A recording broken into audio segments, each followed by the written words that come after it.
Minister of Lands and Natural Resources.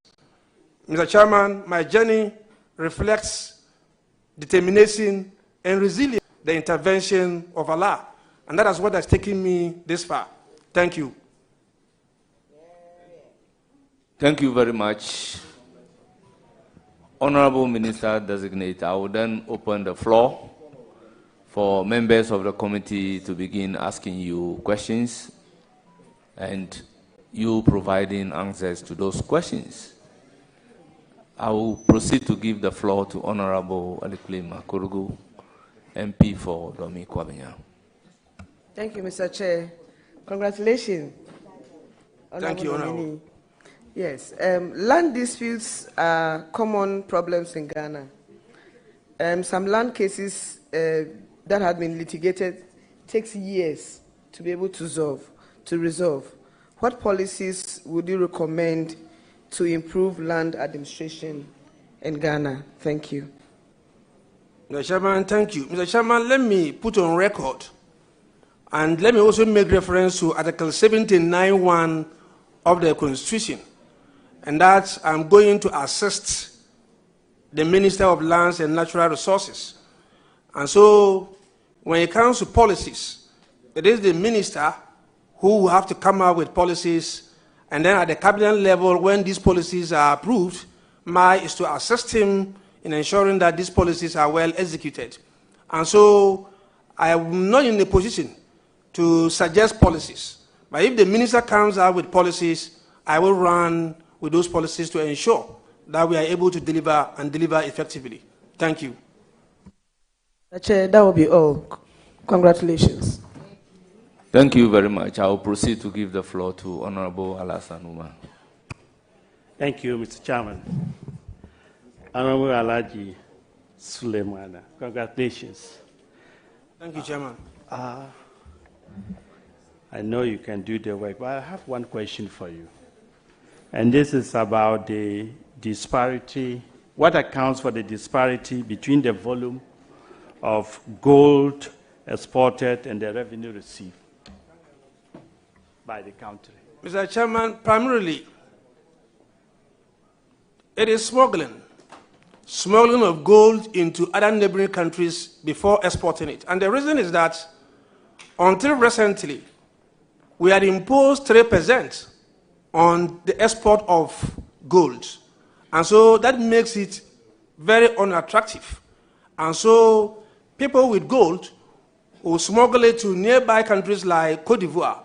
For instance, Cote d'Ivoire, it is 0. And so they smuggle it to Cote d'Ivoire, and then they will now export it. In that case, the proceeds don't come back. And so you realize that there will be that kind of disparities. Let me also put on record that the previous government reduced the tax to 1%. But in some jurisdictions, like I cited, Cote d'Ivoire, it's 0. And so if I have my way of taking it to Cote d'Ivoire and exporting it there, I'm a business person. That is what I would do, rationally. Thank you.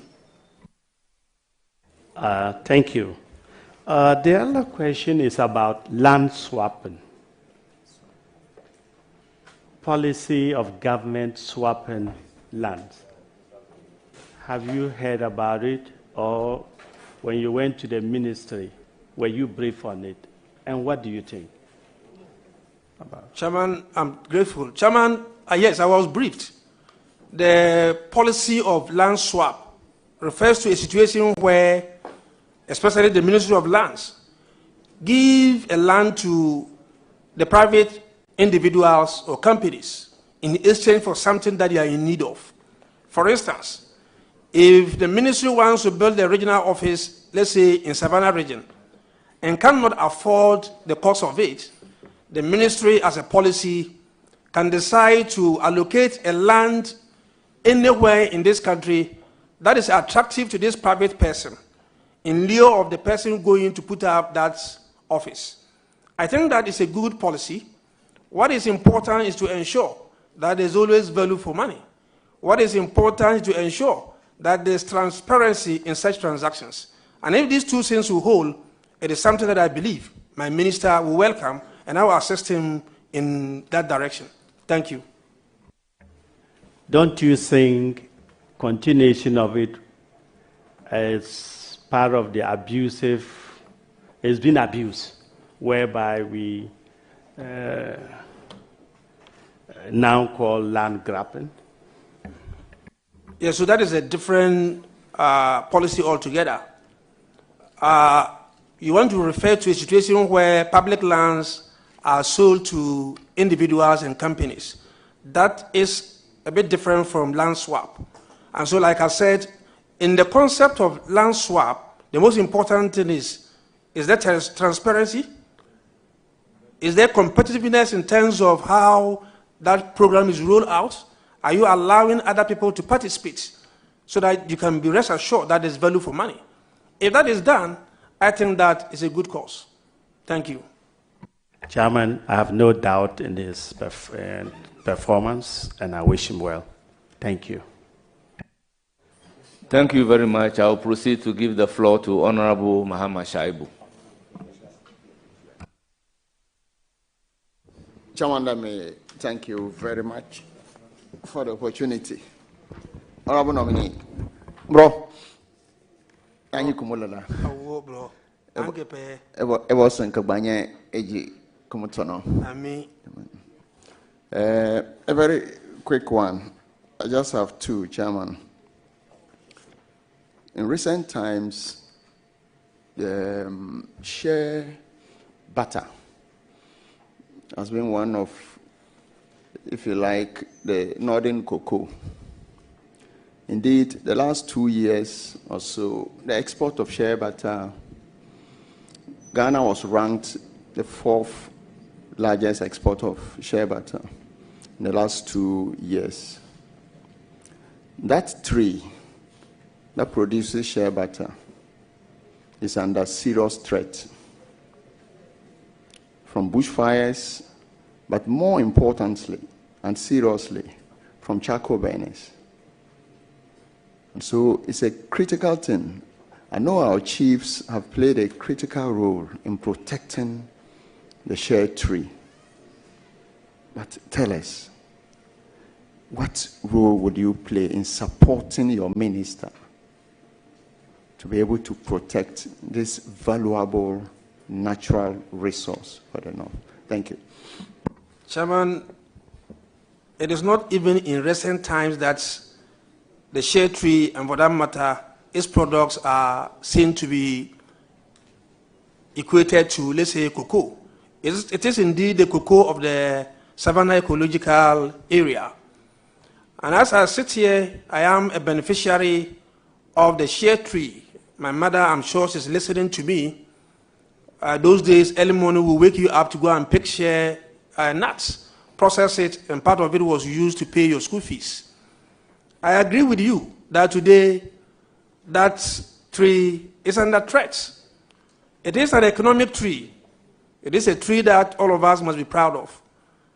The question you ask is, what do we do to ensure that that tree survives?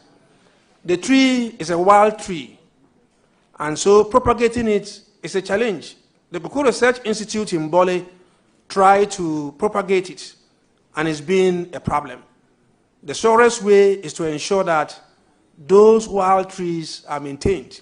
And so if you have a situation where we are felling those trees, it should be a source of worry. Solution. I think that it is an economic tree, and to fell economic tree is a crime. And so we need to enforce our laws. People who are seen felling shea trees should be punished, and punished severely.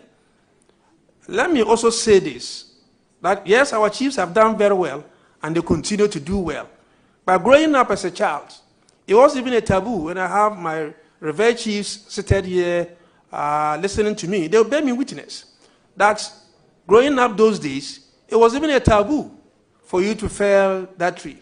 Anytime you fell that tree, you were summoned by the chief priest or to the chief palace, and you were charged. I think it's something that we have to go back to. Again, the district assemblies should also help. The district assemblies should see that tree as an economic tree, and if there's the need for them to even support the existing laws with bylaws, why not?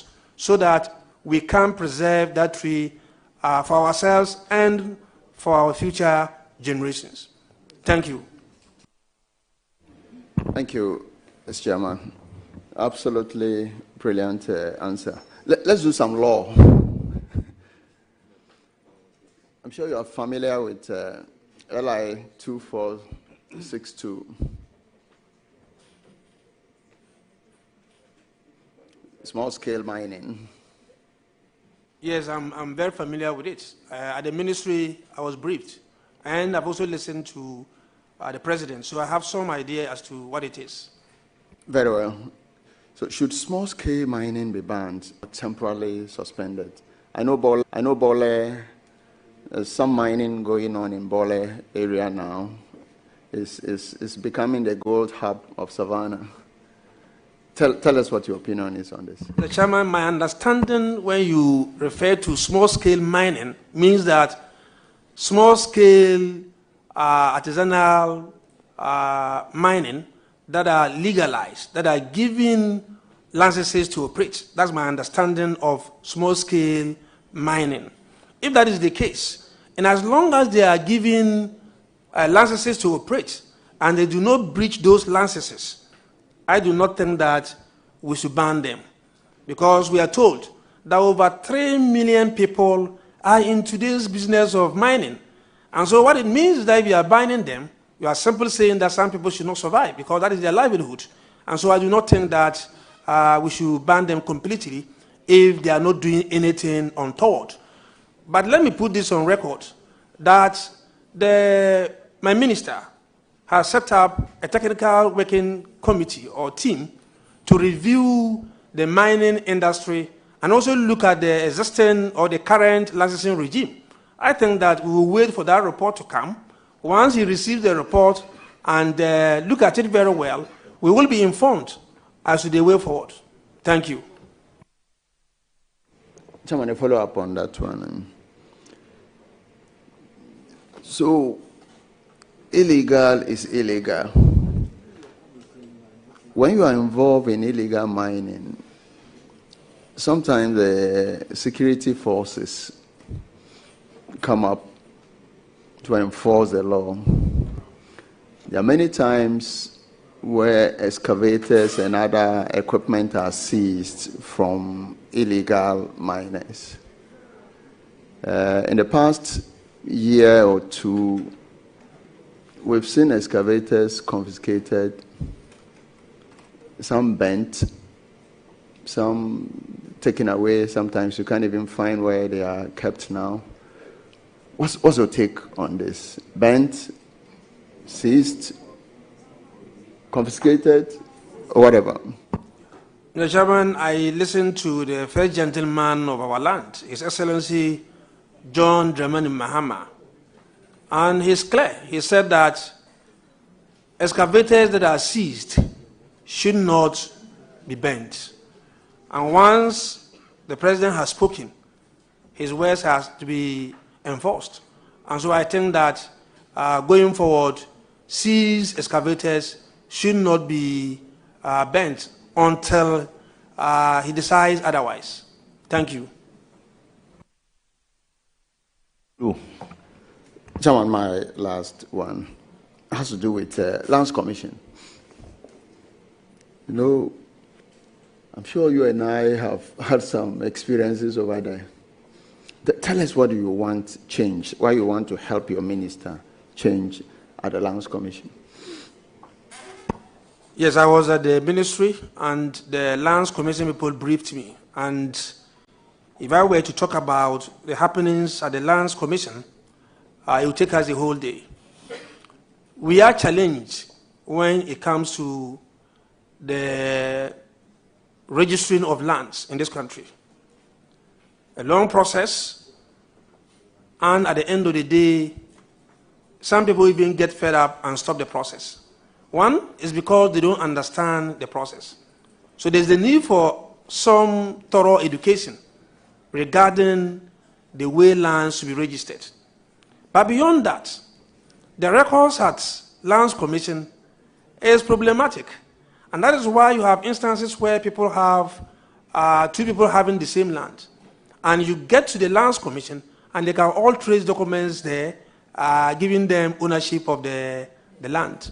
And so what to do is to go into what we call digitization of the records at the Lands Commission. When we do that, we are able to even sit in our homes and be able to tell whether or not a land has already been registered in somebody's name. Again, what we need to do is to decentralize the process. If you have land customary secretariat in all the districts, and people are well trained to be able to keep records and keep them very well, it will also help us in ensuring that the conflicts, the challenges, the problems that we encounter when it comes to land registration in this country are reduced to the barest minimum. Thank you. Chairman, I note and I see the revered chiefs and queen mothers behind you. The representative of the overlord, the Yagwamura, is here. You cannot afford to disappoint Gonjaland. I wish you all the best. May Allah be with you. I'm grateful. Thank you very much. I'll give the floor to Honorable Hajia Ladi Ayamba.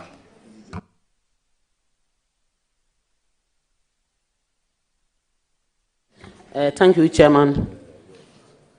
Assalamu alaikum. Wa alayka salam wa rahmatullahi ta'ala wa barakatuh. MashaAllah. Congratulations. I have no doubt about your competencies. Although I came to Parliament before you, I observed you, followed most of your activities, your sincerity to work, your honesty, your belief, and the way you do things are most of the things that would help you in going forward. So I don't doubt your competencies at all. And by the guidance of the Almighty Allah, inshallah, I know you will make it. Now, my question, both you and I, and many others, and our revered chiefs and queen mothers behind you, we come from the northern sector. And we are well aware about land issues. And when I'm talking of land issues, I'm not even talking about the land in itself per se.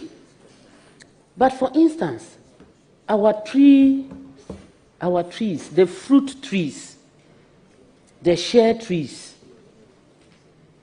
which we observe day in, day out, being cut. We cannot say our brothers and sisters should go hungry. Neither will we say our youth should continue to walk around without work.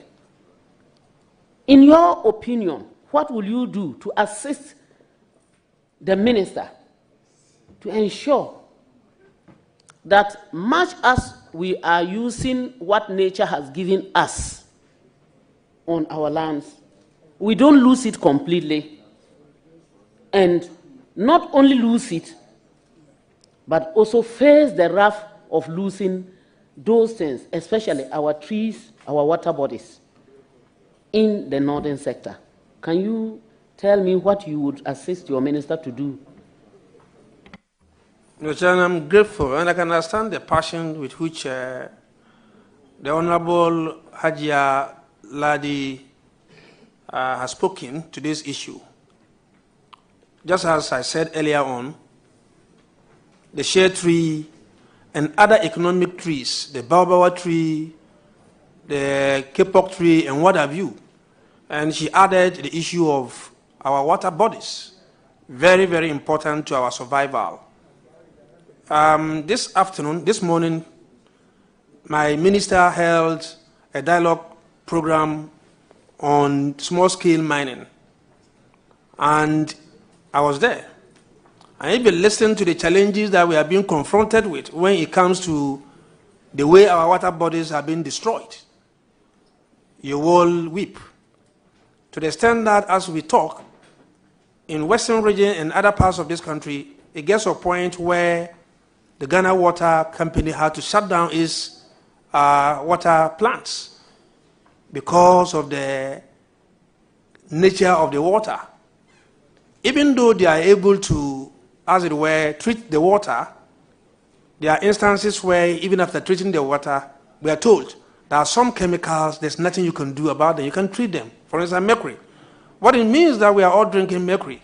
What it means is that the aquatic animals, the fish and what have you, are all consuming this.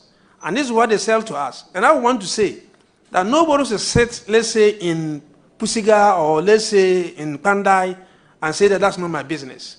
You will never know when a fish that is harvested from, let's say, central region is sold to you in Paga or any other part of this country. And so it's a national issue, and I think that I will help my minister, like he has started doing, to flush out all those who are in water bodies. Indeed, last week, he arrested 7 Chinese people and 8 Ghanaians on the Ankobra River, where they were doing illegal mining and destroying the water. What I would suggest to him, which I am will discuss with him, and he knows it, is that the arrest is not enough. They must be prosecuted. We are also told that about 845 people who were arrested between 2023 and 2024, only less than 50 of them were prosecuted. What it means is that the activity is attractive. If I can go do this and come and you don't prosecute me, and I can go and walk around, I will go. And so I think that these are the things that he wants to do, and I will support him if I get a nod. Thank you. My second question, Mr. Chairman. My brother, much as I know and I appreciate the fact that you might have spoken about Galamsey, but there is an incident or a continuous incident or incidents that have continuously occurred at the Galamsey pits, for which you and I should be very, very concerned. Many times you hear reports that a Galamsey pit collapsed, killed so many youth, some people drowned, some people shot at, some people arrested. If you go to investigate, you realize that most of these youth, surprisingly, both men and women, they are from our northern sectors, simply because there is no job. We lose the very strong ones, the very brilliant ones. Some of them even might have completed secondary schools and are only looking for jobs. The 24-hour economy has come to stay. We have land, and there are a lot of jobs that will come up. What activity will you support your minister to undertake to ensure that our youth listen to us so that they don't go dying those deaths where they go looking for gold that is not in existence? What will you do as an individual? Chairman, the issue of Galamsey is the issue of survival. There's so much unemployment, especially in our part of the world, the 5 northern regions. And that is why even when people graduate, first degree holders, they don't have jobs. And so what they want to do is to go and do illegal mining. The natural resource there is for us, and I think that we should utilize it. What we need to do is to identify the various forms of Galamsey activities going on in this country. And now I won't limit it to only the northern part of this country. I, sitting here, can identify 3 groups. There are some who are on our water bodies doing illegal mining. There are some who are also in our forest reserves, destroying the forest cover. And there are some who are on the land. Those who are on our land, we can regularize them. We can give them the technical know-how. We can assist them to get even funding. And then we can use technology to ensure that when they are even giving concessions, they are able to tell where exactly the ore is, the gold deposit is, so that they don't do it haphazardly. For instance, if you give somebody a 24-acre land, and the person is supposed to mine there and get gold, without technology, the person starts from the very beginning of the edges of the land and start digging until he finds gold. If there's a technology, and I believe that there's a technology where they can easily be told that this is where the concentration is, they don't destroy the land, they just go and pick it. But those who are in our water bodies and our forest reserve, they should be flushed out and flushed out immediately. The issue of getting other jobs, I would have suggested that it would be in the area of agric, because that is where we have arable lands. But that will mean that we need to now have intersectorial and interministerial collaboration, where we can encourage the Ministry of Agric to go into serious commercial farming and to support farmers in those areas so that farming become attractive and some can now get jobs out of farming. Thank you. Right, Chairman, I'm done. I wish you all the blessings of Allah, and I say, may He be your guidance and your protector so that you can do the work as expected. Thank you. Chairman, I'm grateful. Thank you very much. I will proceed to give the floor to Honorable Roxanne Nelson Eche Dapamokbo. Chairman, may you live long. My brother, congratulations. Thank you, Chairman. It got to a stage we thought this won't come. But it has come. You deserve it. Thank you, Chairman. The work we did in the 7th and the 8th Parliament, you deserve it. And I have no doubt that you support your sector boss to deliver on the mandates of our manifesto and His Excellency, so that you can prolong our stay in this seat. Thank you. Now, you are going to a very important ministry, lands. And there are a lot of issues regarding this state acquisition, unbridled. Nobody says when you have money and the state is legitimately asking citizens to acquire property, you shouldn't. But the question is about unbridled acquisition of state lands, lands that are needed for state activities. As the second chair to your sector minister,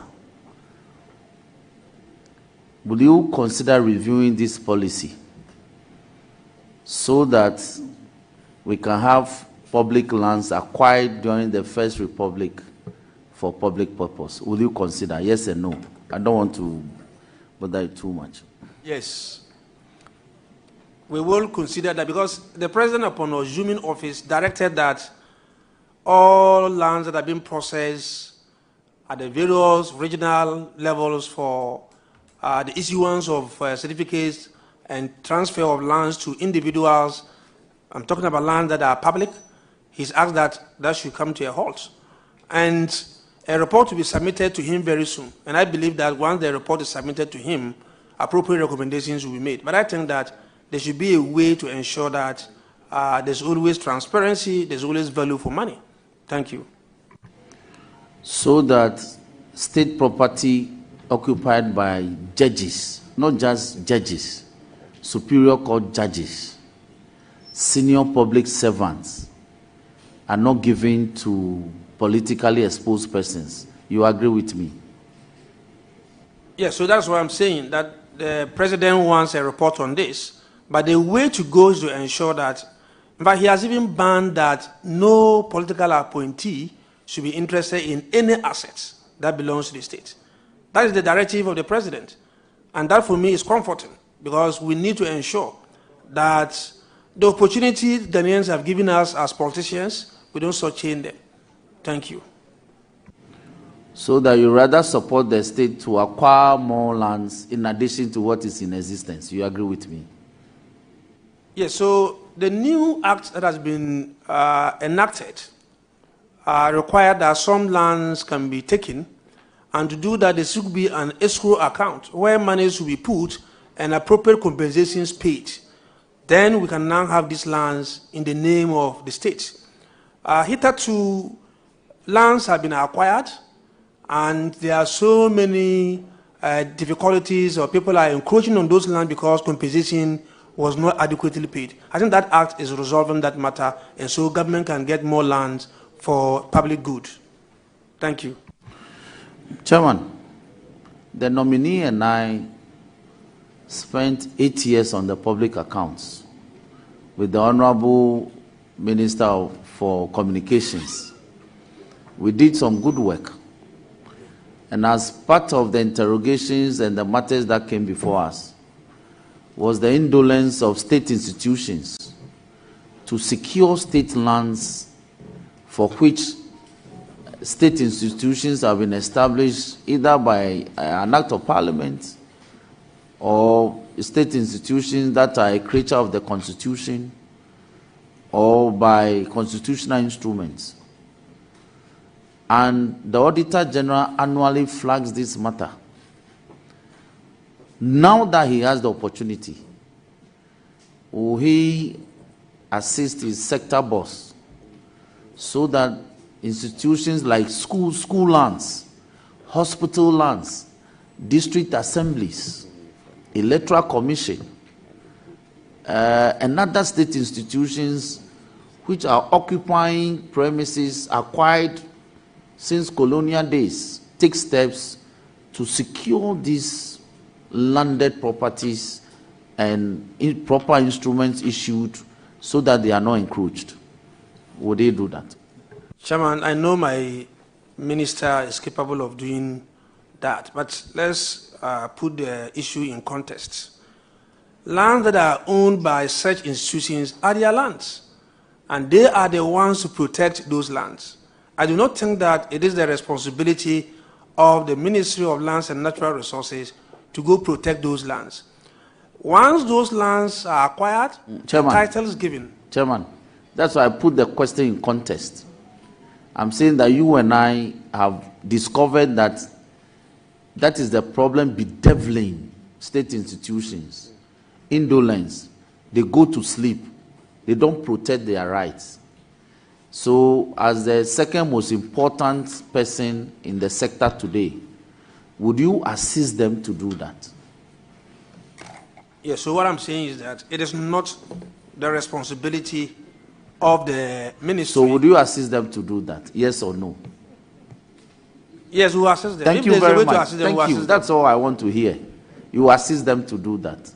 Chairman, one other important thing that I think I want to have the nominees' views on is this issue of termination of employment. Now, every government operates based on a budget annually. The previous government, or the actual government, between January and December 2024, brought to Parliament a certain budget for its operations and got Parliament to approve that budget for its work. Now, the mandate of that government ended midnight 6 January 2025. And yet they decided to employ thousands of people to encumber the economic opportunities of the new government for which there is no budget provided. And the new government is saying, I want to review that process. So the thousands of people that they supposedly employed without any budget should be subject to a review. Do you consider that a good policy? Yes, so it is a good policy. It is a good policy to the extent that when you do wrong things, somebody will have to do something to correct it. Years ago, and that they were still taking people from the backlog. And the question I